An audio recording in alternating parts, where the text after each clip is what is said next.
Hey, welcome back to the Food Forest. Today we're actually visiting gardening in the north. We're visiting my sister-in-law Sherry. We're going to give a quick little tour of her property, some of the things that she has going on.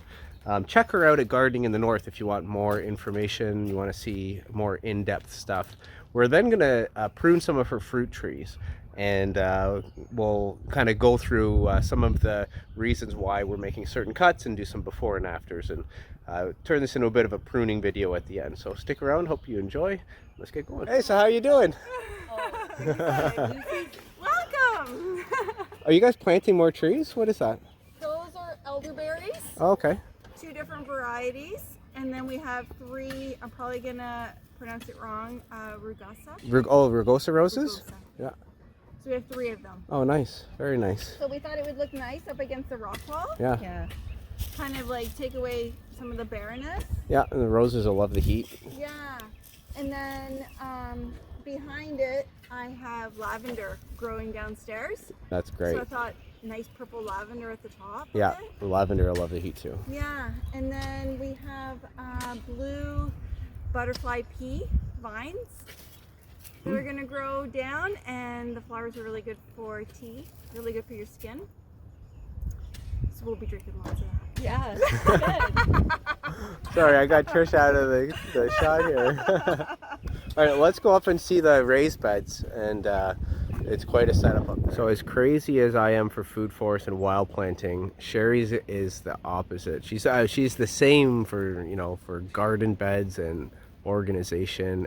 So if this is your style of gardening, she is a fantastic resource. Look at the compost bins all there spread out so she can quickly clean up beds in the wintertime. So many garden beds, and they just keep getting added onto.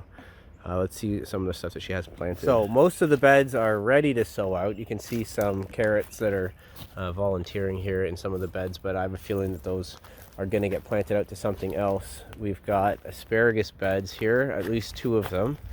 So that is really nice. Some of these are definitely harvestable this year, so you wouldn't want to harvest something like that, but you could definitely harvest those.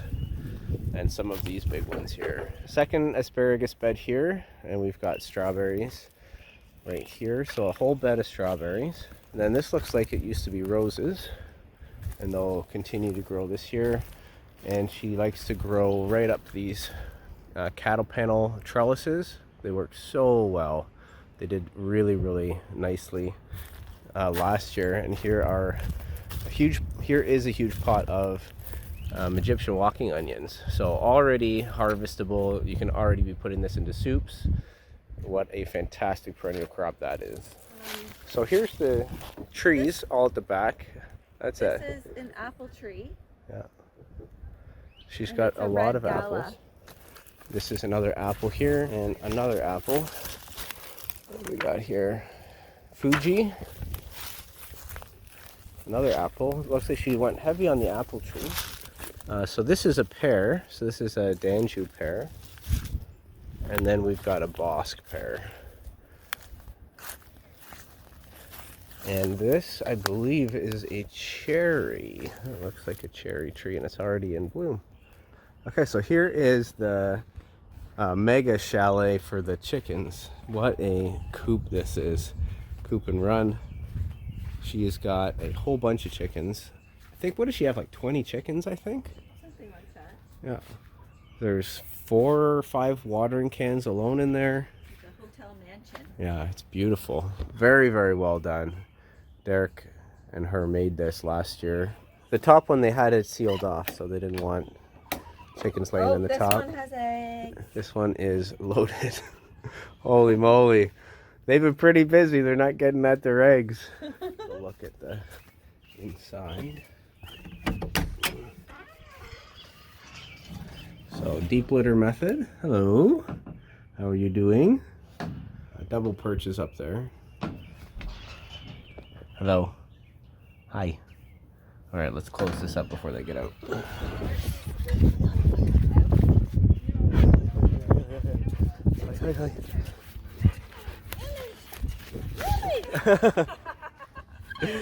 Hi, sausage. Hi, sausage. Hi, sausage girl. Okay, so the point of pruning is there's a few things.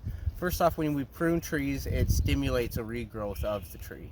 It then allows us to actually shape the tree, and the main goal for shaping the tree is to get as much sun coming in to the inside of the tree, specifically for stone fruit like this cherry tree. And that'll help prevent fungal diseases, because if moisture can sit on leaves throughout the whole day for a 24-hour cycle, then you can get fungus problems growing on your trees. So what we want to do is kind of create a chimney of sun coming in and air being able to kind of wick away the moisture all the time.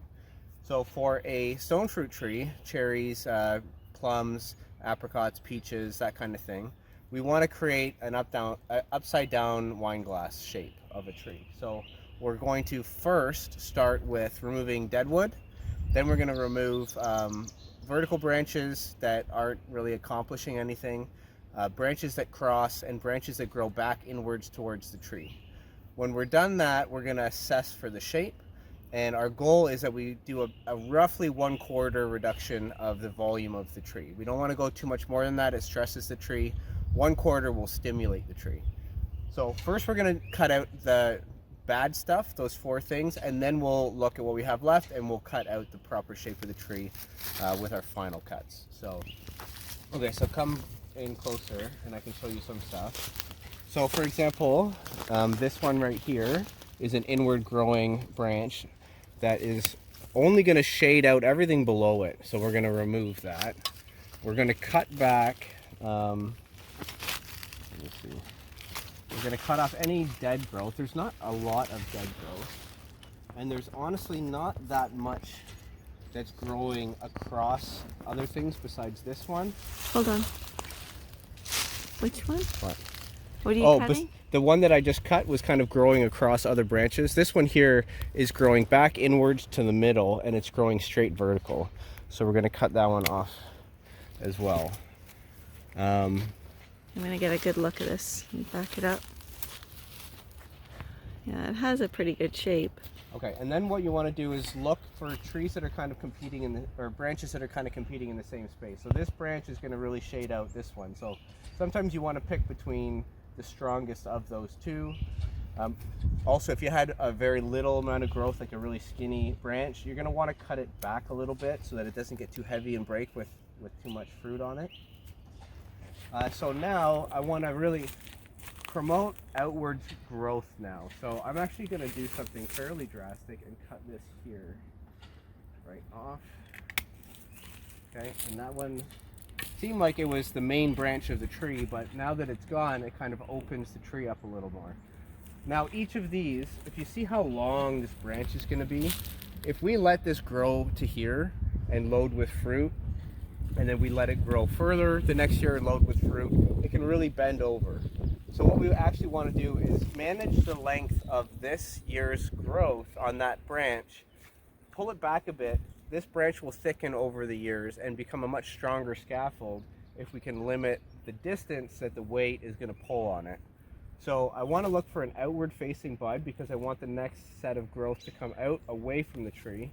So I'm going to actually cut this one back maybe to there.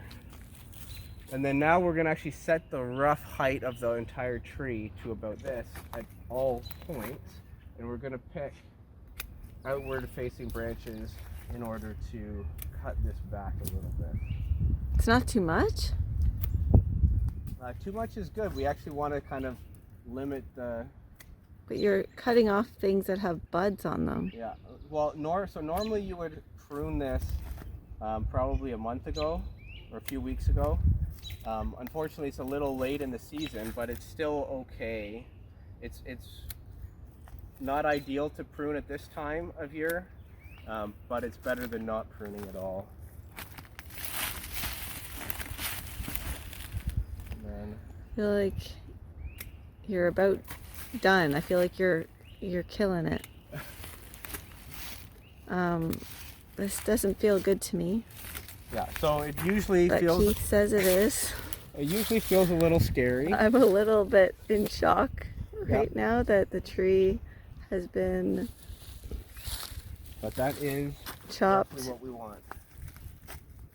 Now this one's a little bit busy. Oh my I think we'll wait till next year. One of those should probably come out, because here, if you come in, you see these branches here, they're kind of crossing. Do you see at this node? Right. Even if you can come right around here and look into there. They're kind of crossing. Yeah. Do you see? Yeah. So this is going to really be a problem for the tree in the future. So Just leave I it. think even now it's probably better to just sort that out. All right, why don't we just leave this one alone now? Okay. So that is this tree. And every single pruning, if you do a pruning right, it should kind of feel a little bit like that. Like, oh, I think I did a little too much. All right. Okay, so here we have a pear. Now pears and This apples. one's all over the place. Yeah. Pears and apples you can do in a couple ways. You can either do them open vase, or you can do them what's called central leader. If you do central leader, which I recommend for apples and pears, a lot of people recommend it, is you really want one main growth, one main vertical to be the dominant vertical growth. So you want a branch to kind of come off of the vertical leader.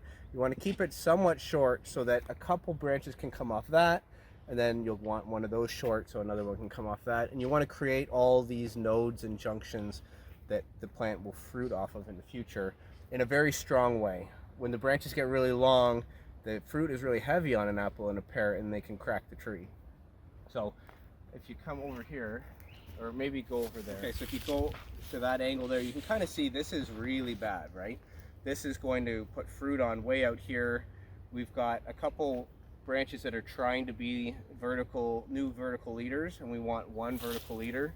So the first thing we're going to do is actually pull these off. And this one here, we're probably going to end up cutting quite a bit shorter. We don't want this getting too long because it's just going to end up cracking and breaking. So we do want to actually manage the length of this a little bit. So we're actually going to cut it off to this year, because this one's just going to be straight vertical and it's going to be no good. We don't want that at all. She's got this one here tied down, and this is going vertical. So she's got this tied down, so we're going to actually slide this and tie it down. Now the reason why people tie them down is because when branches are vertical, they produce something called auxin. It's a hormone, and that promotes vertical growth. When it's angled downwards, it actually changes the hormone properties of the tree, and it won't produce that auxin, and it'll actually trigger fruiting. So we're going to pull a lot of this off. This one here too, we're just going to cut that. We don't want them that long. And pretty much all of these, we're going to cut them back so that they're not super long. Oh, geez.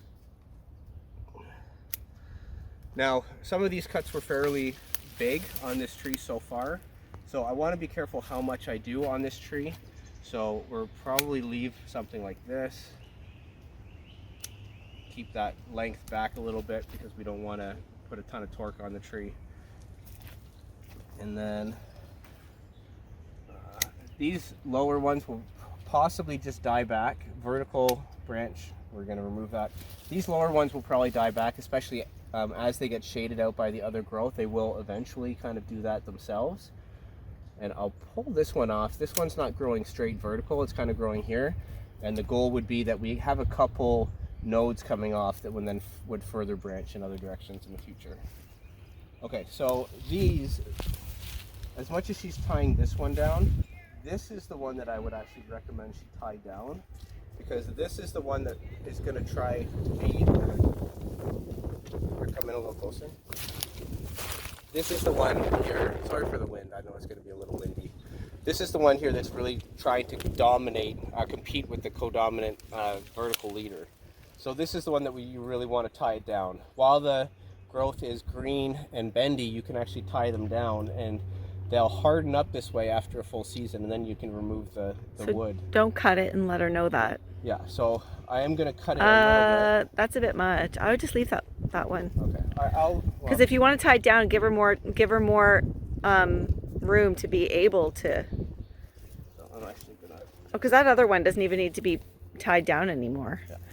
I would leave that one long, so it has more string, like more room to like grow and adapt. Because I wouldn't cut that one. but I'm not the expert. I actually have no experience in pruning trees whatsoever. And it's always going to feel that way. It's going to feel like you're doing too much. There, I would leave it just like that. It's good. It's good to do this. It's important and good. Okay. I kind of don't like any of this. I really want to fold these out. This one here will grow out to this way this year, so actually I can completely remove that. And then I think we'll remove this and this. I feel good with that. I don't really like these at all. There. Oh! Poppy's here! Oh. We're doing some pruning. Yeah. Lily? And then we're going to limit the size on these because they're too long. So I know this one looks like it got massacred, but remember, the goal isn't that we're going to get fruit off of this.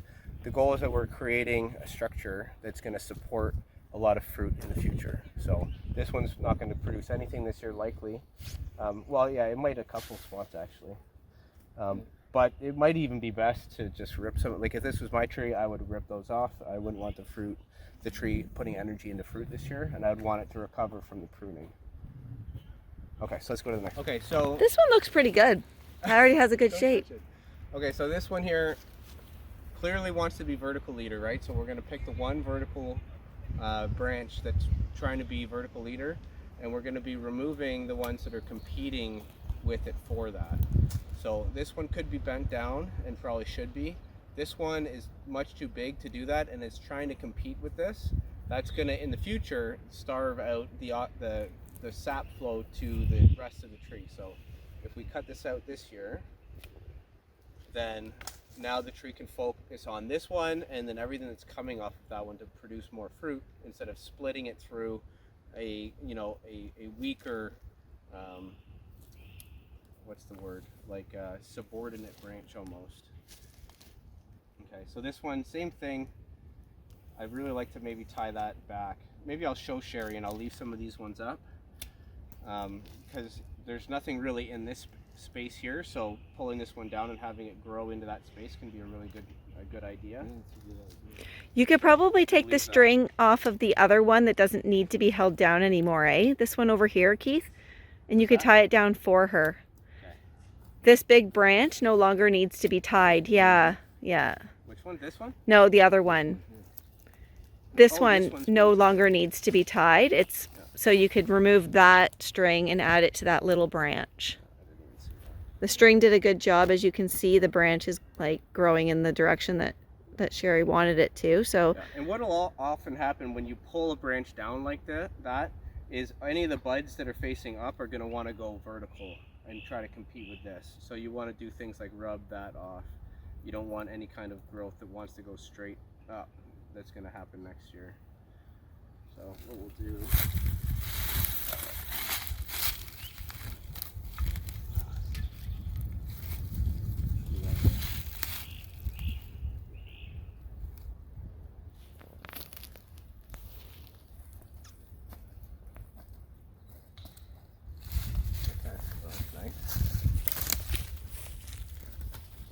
okay, so this one here is, I wonder if we can, we'll just remove it. Or we'll cut this to here and see if it wants to grow off that. And then we're not going to mess with this, we're going to let it get to whatever height it wants to be actually. And then these are fine, I think I'm going to leave these, I'm going to cut this off. And then I'm going to cut this back. I want to keep the growth, and I'm going to cut this off. It's growing in the wrong spot. I want to keep the growth on these ones fairly short, and then it'll get stronger in the next year. Okay, and even here, I think we can.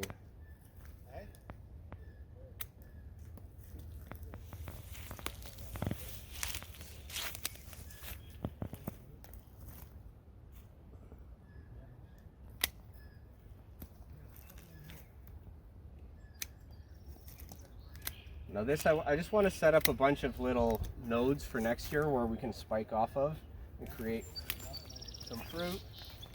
This one's growing too vertical. And then we'll cut this one back to an outward facing branch and maybe we'll get some growth coming out to the side. That one's going too vertical. All right, that's not too bad. I want to get this one back a little bit. So we'll probably do... Keith, that.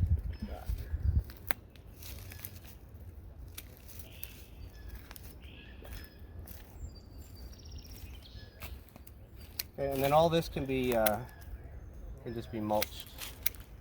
And just prune this off.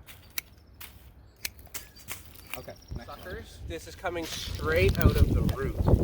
So if you actually, can you swing around this way here? So this is actually the graft. So how a tree is grown is there's a seedling, usually, or a rootstock tree variety. So it's a variety of, say, an apple or a cherry or whatever, that grows really well and has the frost tolerance and all that for the climate. But it might not be a great fruiting tree. It's just a very strong tree. The roots, the genetics of the root is going to be what determines the size of the tree and the overall vigor of the tree.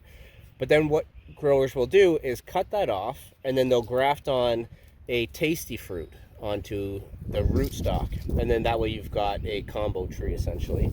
But what can happen is the root can actually create nodes to grow basically a brand new tree. So this apple tree is coming from the rootstock of this, which means if this was allowed to grow, it'll suck the energy out of the rest of this tree, and it's going to probably grow really bad fruit because this was specifically grafted onto because it's only the vigor of the tree of this rootstock that's desired. So what you want to do always, if you ever see these suckers popping up, is you want to get rid of them. You don't want them taking any energy out of the tree at all. Now, sometimes also knowing the story of a tree can determine how you prune it. I was just talking to Derek, Sherry's husband, and he said that this tree's actually been transported or transplanted a few times. They brought it with them on their past moves. So that's a lot of stress for a tree. Every time you dig it up, you're severing tons of roots and you're pulling it out of the ground where it's comfortable, and then you're moving it. So this is a very stressed tree, so I'm not going to do a whole lot of pruning on it, even though the shape is terrible. And I want to show you an example. So these two, normally I would remove these. I would remove these because if you see what they're doing, they're just going straight up into the canopy of the tree. They're doing nothing except leaching energy out of the tree. They're not going to produce any fruit off of this. It only will produce off the laterals. However, because I know that this tree is really stressed out, and just looking at the signs of distress on the trunk, there's a real possibility that the tree starts dying back from up here through the stress, and it might be handy to keep one of these alive so that if that does happen, you can actually cut it off here and potentially still save the tree. So in this rare case, I'm actually going to leave these alive just in case the tree needs to be resurrected from the dead. That being said, I am going to kind of cut back the height of these, and hopefully Sherry will watch this video and she'll know that story. So next year, if this tree survives, you can remove these. It'll probably live. But if the tree dies, then this is like your brand new tree coming out. And for that reason, I'm not going to do a whole lot other than keeping some of the length in check. And I think that's good enough. I don't want to stress this tree too much. So we'll just actually leave that one alone like that. Even though it's a weird sounds shape. good.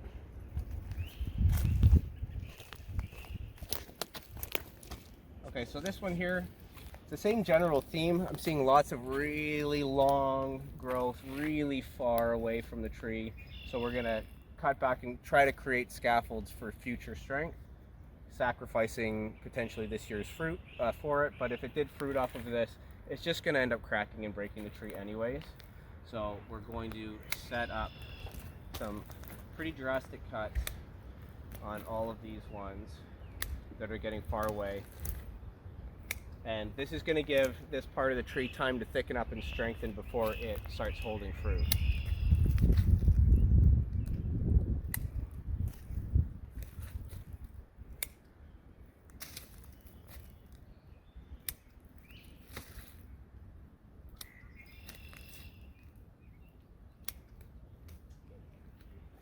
And then I think we'll probably want this as the code, like the leader. It is doing a bit of an open vase shape here because it was pruned here at one point. It would have actually been nice to not prune this one, let that one grow, and then prune this one instead. But probably the nursery would have done this, so it's kind of too late to change course on that. So I think we'll leave this as the leader, the main leader. So we won't prune any of this back at all, and then we'll cut these back. It looks like all three of those could be leaders, though. Yeah, but we don't want 3 leaders, we just want 1.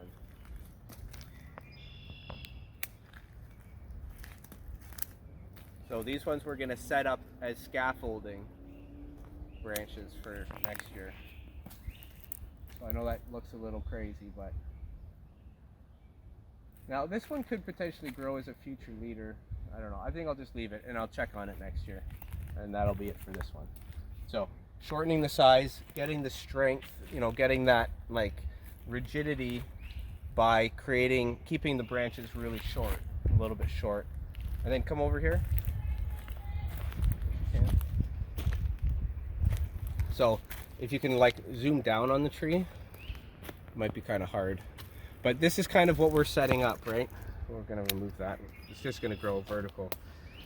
We're trying to set up where it comes off and it branches and it branches and then it branches and then it branches and it branches. We're setting that kind of style up, and you can feel the rigidity's much better. The same thing here.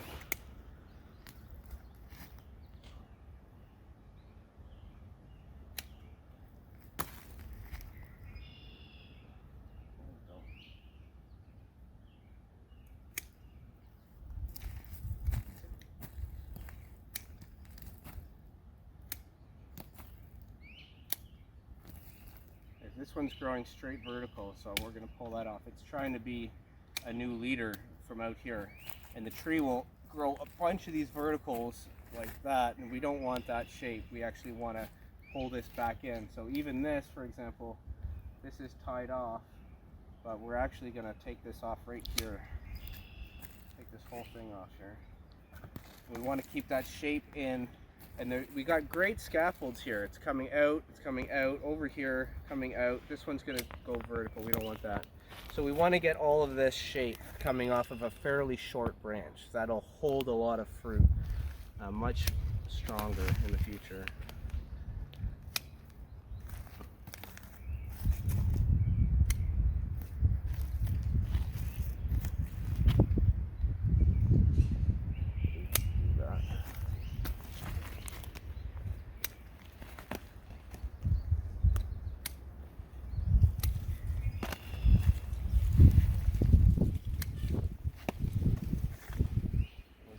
Verticals there, and keeping the growth controlled a little bit. More verticals, we don't want the verticals. And then I think that's good. One of these two we'll have to pick between which one's the central leader. This one will probably come off in the future, but I think it's okay to leave it for now and let the tree kind of figure out which one it wants to be stronger. Okay, so that's it for that.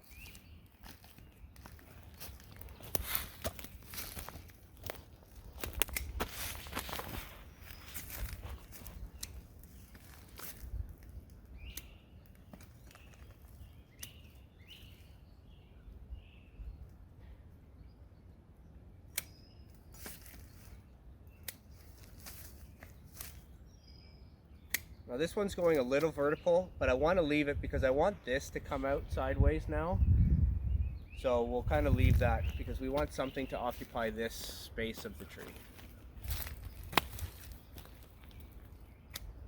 And then we've got a couple buds that are growing inwards, so we're going to cut those off. I think we'll leave this one out to about there. That's growing vertical, so we don't want that. This is some weird growth. It was like small last year, so this is fairly weak.